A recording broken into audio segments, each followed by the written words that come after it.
안녕하세요. 중국 주식 전문 채널 찐중투입니다. 11월 3일 수요일 중국과 홍콩 시황 정리해 드리겠습니다. 데일리 시황은 원칙상 화면 내용 없이 음성으로만 진행합니다. 이번 주 상해 종합지수는 월요일 0.08% 약보합, 화요일 1.1% 하락한 후 오늘은 0.2% 약보합권에서 마감하면서 3일 연속 하락했습니다. 홍콩 항생지수는 월요일 0.88% 하락, 화요일 0.22% 약보합, 오늘은 0.3% 하락하면서 이미 7거래일 연속 하락 중입니다. 오늘 중국 증시 약세 배경에 대해서는 여전히 월요일, 화요일 중국 시황 영상에서 언급한 내용들이 메인이라는 분위기인 것 같은데요. 오늘도 계속 4분기 실적 불확실성에 대한 언급이 많았고 일부 기업 대주주나 이사의 지분 현금화가 있었습니다. 경제와 관련해서 11월 2일 리커장 총리가 시장감독관리 총국 시찰 시에 이렇게 말했습니다.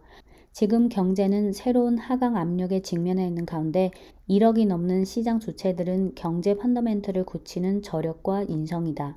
시장 주체, 특히 중형, 소형, 미형 기업과 자영업자들의 어려움에 초점을 맞춰서 새로운 감세와 비용 절감 정책 패키지를 제정해 금융기관들이 실물 경제에게 합리적인 이익 양보를 하도록 계속 유도해야 한다. 공업 경제의 운행 발전 조치를 취해야 한다.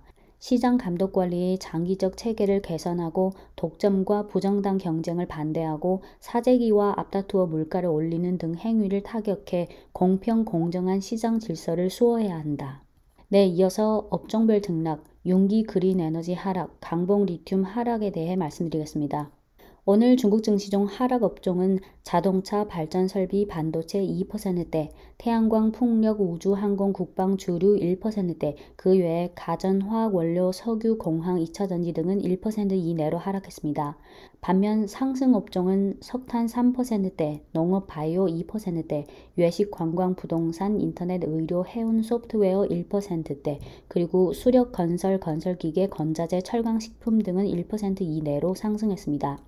오늘 태양광 업종이 1%대 하락했는데요. 그중 특히 융기 그린 에너지가 8.98% 급락했는데 장중 많이 언급된 내용은 다음 두 가지가 있습니다. 첫째는 블룸버그 보도에 의하면 미국 모 증권사 보고서에서 이런 내용이 언급됐다고 하는데요. 융기 그린 에너지가 미국이 중국의 태양광 모듈을 타격하기 위한 다음 대상이 될 가능성이 있고 미국이 융기의 모듈 제품을 압류할 수도 있다. 이에 대해 중국 현지 증권사인 장강증권의 코멘트는 다음과 같습니다. 사실 융기에 대한 미국 측의 고소는 2019년부터 시작된 것이다. 융기는 이미 관련 인증 절차를 완료했고 관련 서류 제출 후 정상적으로 판매하고 있다.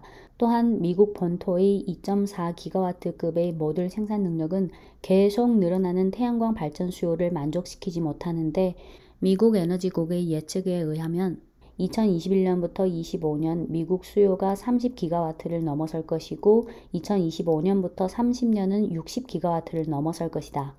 미국 측이 관세 또는 수입 장벽을 만들면 그 부정적 영향은 결국 미국 본토 기업들이 짊어지게 될 것이다. 중국 태양광 모듈 압류로 인해 발생한 손실은 미국 기업이 더 많이 볼 것이다. 둘째는 11월 2일 어제 장 마감 후 공시가 하나 나왔는데요. 공시 내용은 융기 임원 중 한 명인 바이종슈가 원래 융기 지분의 0.0021%를 보유하고 있었는데 공시 15일 이후부터 향후 6개월 내 보유 지분 중 25%를 매각할 계획이라고 했습니다. 보유 지분 중 25%면 융기 지분율의 0.0005%에 해당됩니다. 네, 이어서 강봉 리튬입니다. 오늘 강봉 리튬 심천 종목이 5.37% 하락했고 홍콩 종목이 2.76% 하락했습니다. 오늘 두 가지 재료가 있었는데요. 하나는 어제 장 마감 후 공시가 하나 나왔는데 내용을 요약하자면 강봉 리튬의 완전 자회사가 테슬라 및 테슬라 상해 법인과 제품 공급 계약을 체결했다. 계약 기간은 2022년 1월 1일부터 2024년 12월 31일까지고 강봉 리튬이 테슬라에게 배터리급 수산화 리튬 제품을 제공한다. 이 공시는 어제 장 마감 후 나온 거지만 그 전부터 이미 이 소식은 시장에 많이 공개됐기 때문에 긍정적인 소식이지만 오늘 주가에는 작용하지 못했습니다. 오늘 영덕시대 CATL이 2.74% 하락했고 강봉 리튬이 5.37% 하락했는데 오늘 개장 전과 장중에 이 두 기업과 관련해 현지에서 이런 기사가 계속 반복해서 나왔는데요. 올해 7월에 강봉 리튬이 3.53억 달러의 가격으로 캐나다 리튬광 기업인 밀레니엄 리튬을 인수할 계획을 발표했는데 그 후 CATL이 3.53억 달러보다 높은 가격을 밀레니엄 리튬에 제시했는데요. 9월 8일 밀레니엄 리튬의 공시에 의하면 CATL 측의 인수 가격이 더 우위가 있다. 강봉 리튬은 9월 27일까지 기존에 제시한 가격을 수정해도 된다. 이에 대해 강봉 리튬은 더 이상 가격을 제시하지 않았고 밀레니엄 리튬은 강봉 리튬 측에 1,000만 달러의 계약 해지비를 지불했습니다. 그럼 CATL이 인수에 성공할 것 같다는 느낌이 들었는데 하지만 또 새로운 경쟁자가 나타났습니다. 리튬 아메리카라는 미국 캐나다 동시상장 기업인데요. 강봉 리튬이 이 기업 지분의 12.5%를 보유하고 있습니다. 최종적으로 누가 인수에 성공할지 아직 명확한 결과가 나오지 않았지만 지금 분위기는 이 밀레니엄 리튬이라는 기업을 쟁탈하기 위해 상당히 치열하게 싸우고 있는 것 같습니다. 네, 이어서 홍콩 증시. 오늘 홍콩 항생 지수 0.3% 하락, 홍콩 H 지수 0.08% 하락, 홍콩 테크 지수 0.65% 하락했습니다. 하락 업종은 반도체 3%대, 자동차 부품, 보험 1%대, 그 외에 미디어, 헬스케어, 유틸리티, 통신, 식품, 은행 등이 1% 이내로 하락했습니다. 상승 업종은 부동산, 제약, 소매 등이 1% 이내로 하락했습니다. 오늘 평안 헬스케어가 6.39% 하락했는데요. 10월 3일 종가 기준 지금 연초 대비 67% 하락했고 2월 고점 대비 78% 하락했습니다. 찐중투 기존 시황 영상에서 이미 말씀드렸던 홍콩 시황, 산업정책, 실적 등 악재 외에 어제 모건 스탠리에서 평안 헬스케어에 대한 리포트를 발간했는데요. 요지는 다음과 같습니다. 평안 헬스케어가 사업 전략을 기업향 채널 그리고 더 낮은 가격으로 조정해서 단기적으로 매출액 증가율이 둔화될 것으로 예상한다. 평안 헬스케어 올해 매출액 증가율 전망치를 13% 하향 조정하고 목표 주가도 하향 조정한다. 네, 이상 11월 3일 수요일 중국과 홍콩 마감 시황이었습니다. 네, 끝으로 새로 들어오신 구독자분들을 위해 간단히 안내 말씀드립니다.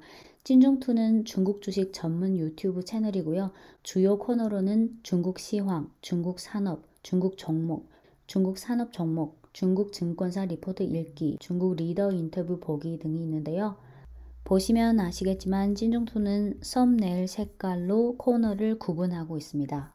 회색은 중국 시황, 민트색은 중국 산업, 파랑색은 중국 종목, 주황색은 중국 산업 종목 또는 시리즈, 초록색은 중국 증권사 리포트 읽기 또는 중국 현지 칼럼 읽기, 그리고 보라색은 중국 리더 인터뷰 보기인데 주로 시장에서 관심을 많이 받는 기업의 창업자나 회장, CEO의 인터뷰입니다. 찐중투 영상을 보실 때 영상 밑에 기존 구독자분들의 질문 댓글과 그에 대한 제 답글을 일일이 확인해 보시면 중국 여러 종목에 대한 리뷰가 어느 정도 될 것입니다. 네, 지금까지 중국 주식 전문 채널 찐중투였습니다.